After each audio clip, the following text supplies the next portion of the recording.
अब हम अपना नया चैप्टर स्टार्ट करने वाले हैं जो कि है डिसोल्यूशन। अब डिसोल्यूशन का मतलब क्या होता है पहले तो ये समझते हैं। ये ऑलमोस्ट पता है 8 मार्क्स ऑलमोस्ट तक का आता ही है आपके बोर्ड एग्जाम में। और डिसोल्यूशन का मतलब समझना स्टार्ट करते हैं। डिसोल्यूशन का मीनिंग होता है किसी भी कंपनी का या किसी भी फर्म का डिसॉल्व हो जाना। डिसॉल्व हो जाने का मतलब ख़त्म हो जाना, ठीक है। एकदम ख़त्म हो गई है पार्टनरशिप कह रही हूँ, एकदम वो फर्म जो कंपनी है वो ख़त्म हो चुकी है, डिसॉल्व हो चुकी है, ठीक है। अब बेसिकली क्या होता है जब भी हम कंपनी के बारे में बात करते हैं तो हम डिसोल्यूशन ना बोलते हुए कहते हैं कंपनी वाइंड अप हो रही है। अगर कंपनी है तो हम बोलते हैं कंपनी वाइंड अप हो रही है।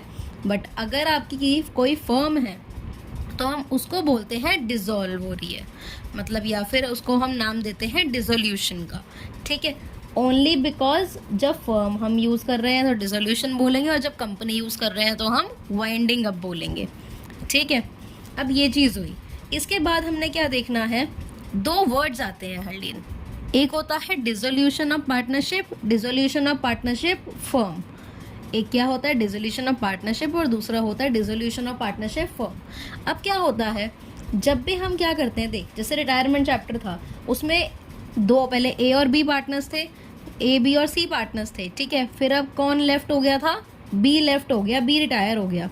तो अब जो ओल्ड पार्टनरशिप थी वो किस किस के बीच में थी, ए बी और सी के। और अब जो न्यू पार्टनरशिप है वो किसके बीच में होगी, सिर्फ ए और सी के, क्योंकि बी तो रिटायर हो चुका है ना, ए और सी के बीच में पार्टनरशिप चलेगी। तो ये चीज़ हमें अच्छे से ध्यान रखनी पड़ती है कि डिसोल्यूशन ऑफ पार्टनरशिप हो रहा है या फिर डिसोल्यूशन ऑफ पार्टनरशिप फर्म हो रही है।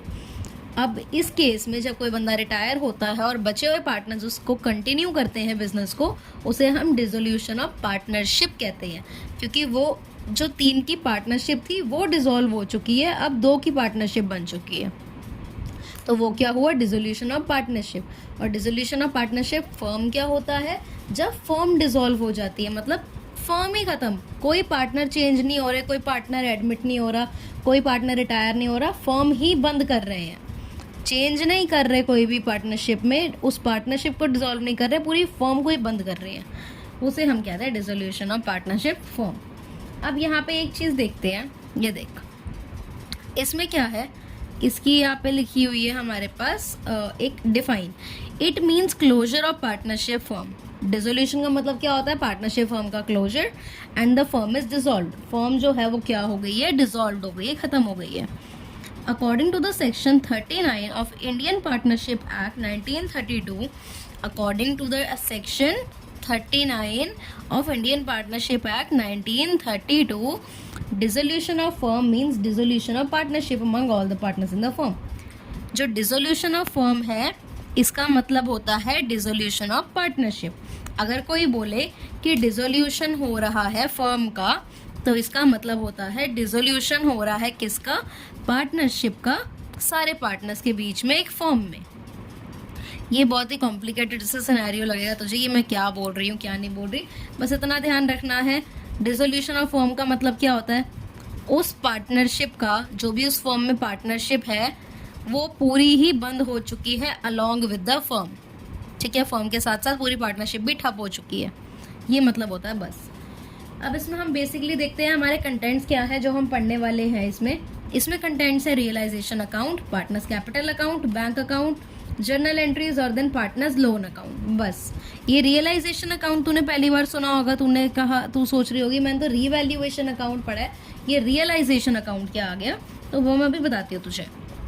इसमें क्या होता है, बिजनेस डिसॉल्व। देख यहाँ पे हमने क्या देखना है, पहले बिजनेस एक डिसॉल्व हो रहा है।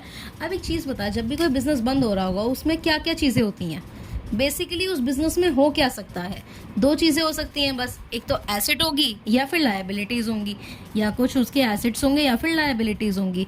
तो अब उसके बाद क्या करते हैं, जब भी पार्टनरशिप खत्म हो रही है, इसको छोड़ पहले मेरी बात सुन, जब भी पार्टनरशिप खत्म हो रही है, हम पार्टनरशिप को एकदम ख़त्म कर रहे हैं, हम फर्म ही बंद कर रहे हैं अपनी, तो जो भी एसेट्स होती हैं उनको बेच दिया जाता है और जो भी लायबिलिटीज़ होती हैं उन्हें पे ऑफ कर दिया जाता है।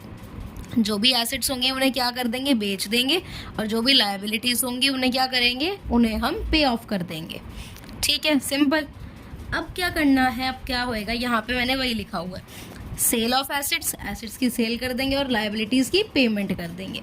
अब उसके बाद कहाँ आता है, उसके बाद ये आता है जब हम सेल करेंगे एसेट्स की तो क्या आएगा, पैसा आएगा, मतलब कैश का इनफ्लो होगा। और जब भी हम पेमेंट करेंगे लायबिलिटीज़ की, मतलब पेमेंट करनी किसी भी चीज़ की, मतलब पैसा जाना, पैसा जा रहा है जब, तो क्या होगा, कैश का आउटफ्लो हो जाएगा। इजी। अब हमने क्या देखना है, अगर हमारा इनफ्लो, अगर जो हमारा पैसा आ रहा है वो ज़्यादा है जितना आउटफ्लो हो रहा है, मतलब मेरे पास 1000 रुपये आ रहा है और मैं किसी को 500 रुपये दे रही हूँ, तो मेरे पास इनफ्लो ज़्यादा हो रहा है ना, इनफ्लो तो ज़्यादा हो रहा है। जब इनफ्लो ज़्यादा होता है आउटफ्लो से, जितना अंदर सामान आ रहा है उससे कम ही बाहर जा रहा है, तो जब भी इनफ्लो ज़्यादा होता है आउटफ्लो से, तो क्या होता है, हमारे पास सरप्लस होता है, हमारे पास प्रॉफिट होता है उस टाइम। और अगर कभी भी प्रॉफिट आता है तो क्या होता है, उसको हम डिस्ट्रीब्यूट कर देते हैं पार्टनर्स में। उनकी कौन सी रेशियो में, प्रॉफिट शेयरिंग रेशियो में। अब तो कहेगी मीत ओल्ड वाली न्यू वाली, इसमें एक बहुत अच्छी चीज़ है कि कोई ओल्ड न्यू नहीं है, सिर्फ एक ही रेशियो दी हुई है, उसी में ही सबको हमने बांटना है। ठीक है, कोई ओल्ड नहीं, कोई न्यू नहीं, कोई सैक्रिफाइसिंग नहीं, कोई गेनिंग नहीं, नॉर्मल जो हमें रेशियो दी है उसी में बांट के ख़त्म कर देना है। समझ गई। अगर सरप्लस होगा, सरप्लस कब होता है, जब इनफ्लो ज़्यादा होता है आउटफ्लो से। अब केस ये भी हो सकता है इनफ्लो कम हो आउटफ्लो से, मतलब मैं अगर 500 रुपये कमा रही हूँ, हो सकता है मेरे खर्चे 700 हो सकता है मेरे खर्चे 700 हो, मैं वो 200 रुपये कहीं से भी अरेंज करके ला रही हूँ। ठीक है ना। तो जब ये केस है, तो ये केस क्या होता है, डेफिसिट का। डेफिसिट आपको पता ही होगा, इको में पढ़ा ही होगा, सरप्लस और डेफिसिट। डेफिसिट जब होता है तो क्या होता है, पार्टनर्स ब्रिंग इन करते हैं, पार्टनर्स कैश कंपनी के अंदर लाते हैं। इजी, ये हमारा हो गया। अब हमने ये दोनों चीज़ें पढ़ ली हैं। अब हम क्या देखते हैं, यहाँ पे जब भी हम एसेट्स को बेचते, देख जब भी हम रीवैल्यूएशन अकाउंट बनाते थे तो हम क्या करते थे, एसेट्स को रीवैल्यू करते थे, मतलब पहले जो उनकी वैल्यू थी अब कौन सी, अब उनकी क्या वैल्यू है उसको हम रीवैल्यू करते थे, तो रीवैल्यूएशन अकाउंट बनता था। बट जब हम एसेट्स को ही बेच रहे हैं और लायबिलिटीज़ की भी पेमेंट कर रहे हैं, तो अब हमारा कौन सा अकाउंट बनता है, रियलाइजेशन अकाउंट। आई होप मैंने ये अच्छे से रियलाइजेशन अकाउंट समझा दिया देखो कि क्यों बन रहा है। जब भी हम पे कर रहे होते हैं एसेट्स, मतलब लायबिलिटी सारी पे करनी है और एसेट्स भी सारी बेच दी, तो अब हम क्या बनाएंगे, रियलाइजेशन अकाउंट। ठीक है। और ये चीज़ याद रखनी है, इस चैप्टर में बैलेंस शीट नहीं बनेगी। क्यों नहीं बनेगी, क्योंकि हम बैलेंस शीट हमेशा कैसे बनाते थे, पिछले साल की बैलेंस शीट को देखते हुए और रीवैल्यूएशन वो अकाउंट को देखते हुए। अब जब फर्म ही बंद हो रही है तो अगले साल की बैलेंस शीट का क्या करेगा बंदा, खुद बता ना। जब फर्म ही बंद कर रहे हैं तो हमने अगले साल की बैलेंस शीट का करना ही क्या है, इस करके कोई बैलेंस शीट इस चैप्टर में नहीं बनती है। ओके जी, ये भी हमारा हो गया। अब हमने जो ये बेसिक थे ना, हमने वो क्लियर कर लिए। अब हम अकाउंट्स पे चलते हैं ताकि हमें ना कोई दिक्कत ना आए अकाउंट्स में, और ये वाली क्लास अच्छे से देख, एकदम अच्छे से, ताकि बेस स्ट्रांग हो, बेस इसी में ही स्ट्रांग होगा। ठीक है। अब मैंने क्या लिया, तेरे सामने एग्जाम्पल है, एक बैलेंस शीट। हमें क्वेश्चन में क्या दी होती है, बैलेंस शीट दी होगी। यहाँ पे तो हमें पता ही है हर दिन लायबिलिटीज़ एसेट्स कैसे शो होती हैं, कैसे दिखती हैं। तो लायबिलिटीज़ एसेट्स मैंने ये लिख दिया। अब क्या है, हमें एक रियलाइजेशन अकाउंट बनाना है, पार्टनर्स कैपिटल बनाना है और बैंक अकाउंट बनाना है। इसमें क्या है, बेसिकली मैंने जो ये बनाए हैं ना, अब मैं इसकी तेरे को बताऊंगी कि जाते कहाँ कहाँ पे हैं, कैसे कैसे करते हैं। पर इससे पहले एक चीज़ बहुत ध्यान रखने वाली है कि हमने डिसोल्यूशन में सबसे पहले क्या करना होता है, बैलेंस शीट को खाली कर देना है। बैलेंस शीट को खाली करना है। क्या करना है, बैलेंस शीट को खाली। अब वो कैसे करेंगे वो मैं समझाती हूँ। पहले तो तूने क्या देखना है, यहाँ पे मैंने क्या लिखा है, वी डू नॉट डिस्ट्रीब्यूट। चलिए अभी पढ़ते हैं। ठीक है। पहले हम देखते हैं लायबिलिटीज और एसेट से। पहले हम इस साइड देखते हैं। अब मैंने क्या देखा, जो कैपिटल है, सबसे पहली क्या है, कैपिटल। तो मुझे क्या पता है हरलीन, कैपिटल कहाँ जाती है, हम हमेशा कैपिटल को कहाँ भेजते थे, पार्टनर्स कैपिटल के बाय बैलेंस बीडी करके, राइट, बाय बैलेंस बीडी करके इनकी भेज देते थे। ठीक है। तो अब हमारा ये डन हो गया, इसमें मैंने कांटा मार दिया कि मैंने ये भेज दिए। फिर आता है जनरल रिजर्व, P&L का क्रेडिट बैलेंस या WCR। तो ये क्या है, डिस्ट्रीब्यूटेबल आइटम है। ये तो तेरे को ही पता है, ये डिस्ट्रीब्यूटेबल DI है, डिस्ट्रीब्यूटेबल आइटम्स हैं। तो डिस्ट्रीब्यूटेबल आइटम्स को भी हम कहाँ भेजते थे, पार्टनर्स कैपिटल की इस साइड, जो इस साइड है वो इस साइड आएगा। तो बाय क्या है, जीआर है, पीएल का क्रेडिट बैलेंस है और डब्ल्यूसीआर है। अब तो कहेगी मेरी यहाँ पे आईएफआर क्यों नहीं है, तो ये चीज़ हमने यहाँ याद रखनी है कि we do not distribute IFR and goodwill in this chapter. इस चैप्टर में आईएफआर और गुडविल को हम नहीं बांटते, आईएफआर और गुडविल को हम डिस्ट्रीब्यूट नहीं करते, उसे हम एज अ डिस्ट्रीब्यूटेबल आइटम नहीं कंसिडर करते, हम उसे लायबिलिटीज़ या एसेट के अंदर ही कंसिडर करते हैं, डिस्ट्रीब्यूटेबल आइटम्स के अंदर नहीं करते हैं। ठीक है, अब उसके बाद देखते हैं, जब हमने ये कर लिया उसके बाद आता है अदर लायबिलिटीज़। अब तो कहिए अदर लायबिलिटीज़ क्या है, इसको ही मैंने बांट दिया तो मैंने क्रॉस लगा दिया। अब तो कहिए अदर लायबिलिटीज़ क्या है, तो अदर लायबिलिटीज़ का मतलब क्या होता है तेरे दिमाग में। अब जो भी लायबिलिटी आ रही है ना, जो भी लायबिलिटी आ रही कि क्रेडिटर्स को पे करना है, बिल्स पेबल है, अकाउंट्स पेबल है, तेरे पे जो भी लायबिलिटीज़ दिमाग में आ रही है वो सारी किसके अंदर कंसीडर होंगी, अदर लायबिलिटीज़ के अंदर। कि मैं भी शॉर्ट में समझा रही हूँ तो मैं इसी करके यहाँ पे अदर लायबिलिटीज़ लिखा है, सारी लायबिलिटीज़ के नाम लिखने के बजाय। ठीक है, तो यहाँ पे जो भी लायबिलिटी होती है अदर लायबिलिटी में, सारी कहाँ ट्रांसफ़र होंगी, यहाँ पे रियलाइजेशन के क्रेडिट में। जो बैलेंस शीट के यहाँ पे है लायबिलिटी साइड पे है, वो कहाँ ट्रांसफ़र हो जाएगा, रियलाइजेशन के क्रेडिट साइड पे। तो सारी लिख देंगे हम, और इसको हम लिखेंगे कैसे, bye sundry liabilities, bye sundry liabilities. अब तो कहेगी ये सन्ड्री का मतलब क्या है, सन्ड्री का मतलब होता है जो भी, मतलब जितनी भी। ठीक है, सन्ड्री लायबिलिटीज़ मतलब काफ़ी सारी या जितनी भी लायबिलिटीज़ है। ये सिर्फ एक मतलब एक वर्ड ही है जिसको हम ऐसे यूज़ करते हैं, इसका कोई स्पेशल मीनिंग नहीं है, बस ये है जितनी भी या जो भी लायबिलिटीज़ है वो। तो बाय सन्ड्री लायबिलिटीज़ ये हमारी क्या आ गई, यहाँ पे आ गई। ठीक है, यहाँ पे हमने ट्रांसफ़र कर देनी है। अब उसके बाद जब हमने ये कर लिया, ये चीज़ हमारी डन है। अब उसके बाद आती है क्या, हमारी आती है ये साइड, तो कैश एंड बैंक। अब एक चीज़ बता, कैश एंड बैंक हमारा कहाँ जाएगा, तू खुद सोच ना, कैश और बैंक हमारा कहाँ जाएगा। ये कैश और बैंक का बैलेंस होता है, कहाँ पे जाएगा, कैश और कैश अकाउंट में। तो जब हमने याद रखना है, जब भी हमारा ये जो यहाँ का बैलेंस होता है वो यहाँ पे ट्रांसफ़र होता है पार्टनर्स कैपिटल के, तो कैश का बैलेंस अगर यहाँ है तो इस साइड ट्रांसफ़र होगा। ठीक है, टू साइड होगा, तो टू बैलेंस बी डी। ठीक है, टू बैलेंस बी डी, और ये ओपनिंग बैलेंस है तो ओपनिंग लिख दिया। ठीक है, तो ये यहाँ पे ट्रांसफ़र होगा। अब उसके बाद आते हैं, मैंने इसको भी कर दिया पोस्ट, तो मैंने इसके आगे भी क्रॉस लगा दिया। अब उसके बाद क्या देखते हैं हम कि यहाँ पे क्या है, P&L और एडवर्टीजमेंट सस्पेंस। तो ये क्या है, डिस्ट्रीब्यूटेबल आइटम्स है, तो ये पार्टनर्स कैपिटल के इस साइड डिस्ट्रीब्यूट होती हैं। तो 2 P&L और 2 एडवर्टीजमेंट सस्पेंस। राइट, अभी मैं सिर्फ खाली करना सिखा रही हूँ बैलेंस शीट को कैसे करते हैं। ठीक है, और ये हम ओल्ड रेशियो में बांटते हैं, ये तो पता ही है, देखो ये ओल्ड रेशियो में बढ़ता है सब कुछ। ये भी हो गया। फिर क्या आता है, अदर एसेट्स। अदर एसेट्स का मतलब क्या है, अब जैसे अदर लायबिलिटीज़ को तूने यहाँ ट्रांसफ़र करा है रियलाइजेशन का, तो यहाँ पे जो अदर एसेट्स है उन्हें यहाँ ट्रांसफ़र करना है। ठीक है, तो 2 sundry assets. Clear, 2 sundry assets. अब यहाँ पे धीरे धीरे कौन सा कंसेप्ट हम लाएंगे, जब लायबिलिटीज़ की पेमेंट हो रही होगी और एसेट की वो हो रही होगी, एसेट्स को हम सोल्ड कर रहे होंगे। ठीक है, और ये याद रखना है लेकिन कि रियलाइजेशन अकाउंट का नेचर क्या होता है, नॉमिनल नेचर। रियलाइजेशन अकाउंट कौन से नेचर का अकाउंट होता है, नॉमिनल। ठीक है, ये भी हो गया हमारा। अब जब we are done with this also, तो अब हम आते हैं किस पे, अपनी पेमेंट्स और उस पे पेमेंट करने पे और सोल्ड करने पे।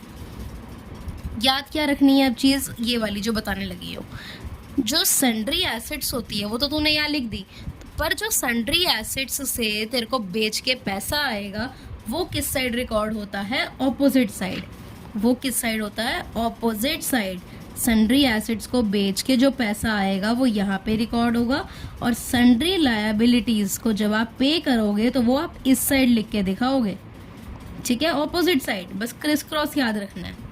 ठीक है, जब भी आप एसेट्स, जैसे एसेट्स यहाँ लिख रही है ना, तो जब भी एसेट्स को बेचेंगे तो यहाँ लिखेंगे, और सन्ड्री लायबिलिटीज़, जब भी लायबिलिटीज़ को पे कर रही है तो तू इस साइड लिखेगी, ठीक है।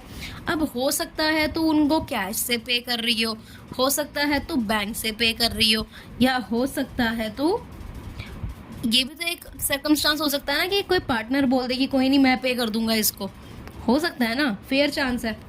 तो पहले हम एसेट्स देखते हैं।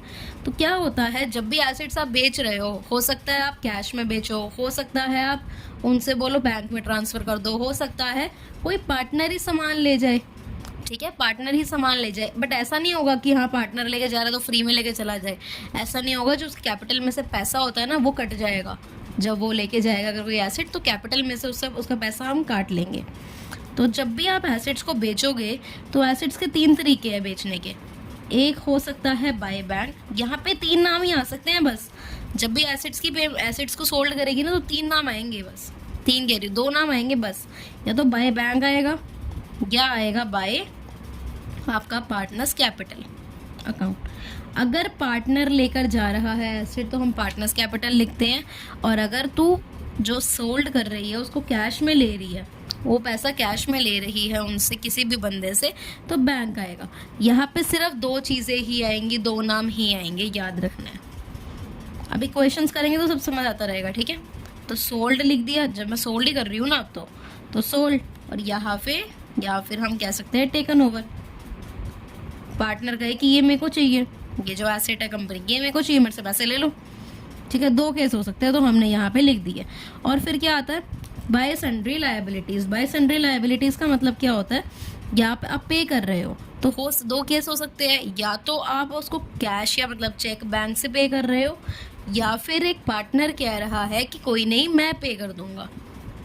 तो हो सकता है टू बैंक आ जाए, आप बैंक से पे कर रहे हो, या हो सकता है कोई पार्टनर्स कैपिटल अकाउंट को आप क्या कर दो, डेबिट कर दो, ताकि वो दिखाए कि पार्टनर रिस्पॉन्सिबिलिटी ले रहा है पे करने की।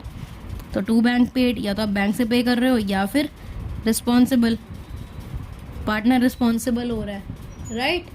यही 2 केस हो सकते हैं ना अपने तो हमने ये केस लिख दिए यहाँ पे। अब जब ये 2 केस हो सकते हैं, अब इसमें एक चीज़ और आती है जो इम्पॉर्टेंट है, हमारे पे आती है। इसमें क्या होगा, आपके पास आएगा रियलाइजेशन एक्सपेंस। अब देख, एक कंपनी के हाथ में तो है नहीं कि कंपनी हर एक घर जाके बोले हम बंद कर रहे हैं फर्म तो तुम पैसा मेरे से ले लो, तुम मेरी एसेट्स खरीद लो, पैसा दे दो मुझे, ऐसा तो नहीं कर सकती। अब कोई ना कोई क्या होता है, कोई ना कोई एक बंदा होता है जिनको वो हायर करती है कंपनी कि हाँ भाई तुम हेल्प करो, हमारी जो एक्सपर्ट होता है तुम हमारी हेल्प करो इस चीज़ों को बिकवाने में। तो वहाँ पे क्या आएगा, वो बंदा भी तो कुछ चार्ज लेगा ना, जैसे ब्रोकरेज फीस होती है वो भी तो कुछ चार्ज करेगा ना, तो उसे हम कहते हैं रियलाइजेशन का एक्सपेंस। जो भी रियलाइजेशन हो रहा है, मतलब रियलाइजेशन जो भी मतलब पैसा तुम एसेट्स बेच रहे हो कुछ कर रहे हो, उसमें कुछ खर्चा आएगा जिसको तुम किसी भी बंदे को दोगे, तो वो होता है रियलाइजेशन एक्सपेंस। तो यहाँ पे क्या लिखते हैं हम, यहाँ पे ना बैंक वगैरह ही नाम आता है, ठीक है। हमेशा क्या आएगा, नाम बैंक वगैरह ही आएगा और कोई नाम नहीं आएगा। तो टू बैंक करके क्या लिख देगी तू, रियलाइजेशन एक्सपेंस लिख देगी ब्रैकेट में, जिससे कि क्या पता लग जाएगा कि ये रियलाइजेशन एक्सपेंस है, ठीक है। ये वाला खर्चा जो कर रही है, जो फर्म है जो खर्चा कर रही है, वो रियलाइजेशन एक्सपेंस का कर रही है। मोटा मोटा इतनी बात याद रखनी है कि यहाँ पे अगर कुछ पे कर रहे हो, अगर कुछ जा रहा है फर्म के से, तो वो यहाँ पे डेबिट की साइड आएगा। और अगर कोई एसेट को तुम सोल्ड कर रहे हो और पैसा आ रहा है, तो कहाँ आएगा वो, क्रेडिट साइड। पैसा आना क्रेडिट साइड, पैसा जाना डेबिट साइड, ठीक है। ये चीज़ याद रखनी है। अब जब हमने ये भी कर लिया तो अब हमारे पास क्या होना चाहिए, अब हम जब अपना क्या बनाएंगे, जब हमने ये सब चीज़ें बना ली तो इसको भी तो हम बंद करेंगे ना, इस अकाउंट को भी तो हम बंद करते ही हैं। तो जब आप इस अकाउंट को बंद करोगे, यहाँ पे पैसा बचा या फिर यहाँ पे पैसा बचा, मैं दोनों केस लेके चलूँगी। अगर मेरा इस साइड पैसा बचता है, यहाँ बैलेंस आता है, तो ये मेरा क्या हो जाता है, टू रियलाइजेशन गेन, फिर वही transfer to capital account of किसका, ABC, और एक ही रेशियो होगी, मैंने तेको बताइए उसी रेशियो में बांट देना है, ठीक है। और अगर मेरा यहाँ पे बैलेंस बचता है तो मैं क्या लिखूँगी, by realisation loss transfer to capital account of, ठीक है, कैपिटल अकाउंट ऑफ वही जो पार्टनर्स है ABC, ये तो मेरा एक अकाउंट रेडी हो गया यहाँ पे, ठीक है, ये मेरा क्या हो गया, एक अकाउंट यहाँ पे रेडी हो गया। बट अब तूने क्या करना है, इसकी पोस्टिंग, इसकी मेन क्या है हमारे पास, पोस्टिंग मेन है, ठीक है। अब हम पोस्टिंग करने जा रहे हैं। देख अब क्या करना है हमने, अब ये जो तूने चीज़ें लिखी है, हमने बाकी सब तो पोस्ट कर दिया, अब जो ये चीज़ें लिखी हैं यहाँ पे क्या देखनी है हमें, ये चीज़ें मैं पहले इस साइड का कर रही हूँ तो मैं यहाँ पे हाईलाइट करके दिखा रही हूँ। देखो मुझे ये तीनों चीज़ें क्या करनी है, ट्रांसफ़र करनी है, ये तीनों चीज़ें मेरे को ट्रांसफ़र करनी है। तो अब इसकी लेजर पोस्टिंग देखिए, लेजर पोस्टिंग कहते हैं इसे ना, इन चीज़ों को।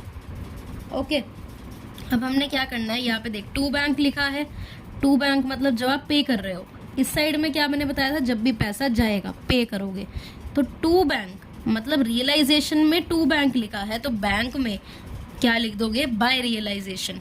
वही तेरे को याद है ना जो हम करते थे चीज़ें, रियलाइजेशन में अगर टू बैंक है तो बैंक में क्या लिख देंगे, बाय रियलाइजेशन, ठीक है जी। तो बैंक में आ जाओ यहाँ पे, और बैंक में क्या लिख दो आप, बाय रियलाइजेशन। और ये रियलाइजेशन हर्लीन कौन सी थी, ये जो था बैंक, ये कौन सा था, पेड के ब्रैकेट में क्या लिखा था हमने जब पेमेंट करी थी उस चीज़ का है ये, तो यहाँ पे लिख दोगे आप पेड, ठीक है। ये पेड वाली, पेड किसकी, लायबिलिटीज़ का है, लायबिलिटीज़ पे करी हैं। ये सिर्फ तेरे को पता रखने के लिए कि हाँ तुझे ये चीज़ें याद है तो नहीं क्यों लिखा है। अब हमने क्या कर दिया, बैंक को पोस्ट कर दिया। अब आता है capital account, partners capital account. तो पार्टनर ने रिस्पॉन्सिबिलिटी ली थी, क्या करा था, पार्टनर ने रिस्पॉन्सिबिलिटी ली थी ना, तो पार्टनर्स में रियलाइजेशन में टू पार्टनर कैपिटल है, तो पार्टनर में क्या लिख दो, बाय रियलाइजेशन, पार्टनर में क्या लिख दो, बाय रियलाइजेशन। तो फिर बाय रियलाइजेशन, और हर्लीन जो भी वो लेगा ना रिस्पॉन्सिबिलिटी, उसके नीचे ही तूने क्रॉस लगाना है। मैं इसमें एज्यूम करती हूँ बी ने रिस्पॉन्सिबिलिटी ली है तो मैंने बी के नीचे क्रॉस लगा दिया, या फिर मैं एज्यूम करती हूँ तीनों ने कहा था कि हम थोड़ा थोड़ा ले लेंगे, थोड़ा थोड़ा पे कर देंगे, तो मैंने एज्यूम कर लिया ये। वरना तो क्या है, जो रिस्पॉन्सिबिलिटी लेगा उसके नीचे पैसा, ये लिखना है तूने, ठीक है। तो यहाँ पे बाय रियलाइजेशन ये भी कर दी, ये भी कर दी। अब आता है ये वाला टू बैंक, रियलाइजेशन एक्सपेंस वाला है ये। तो अगर रियलाइजेशन में टू बैंक है तो बैंक में बाय रियलाइजेशन लिख दो, ठीक है, बैंक में बाय रियलाइजेशन लिख दो। और कौन सा वाला है रियलाइजेशन एक्सपेंस का, तो बैंक में क्या लिख देंगे, बाय रियलाइजेशन। अब तो कहेगी दोबारा ये रियलाइजेशन दोबारा तो क्यों आ गया, तो फिर ये इसीलिए आया है, ये रियलाइजेशन एक्सपेंस का है, ये लायबिलिटीज़ का नहीं है, ये एक्सपेंस का है।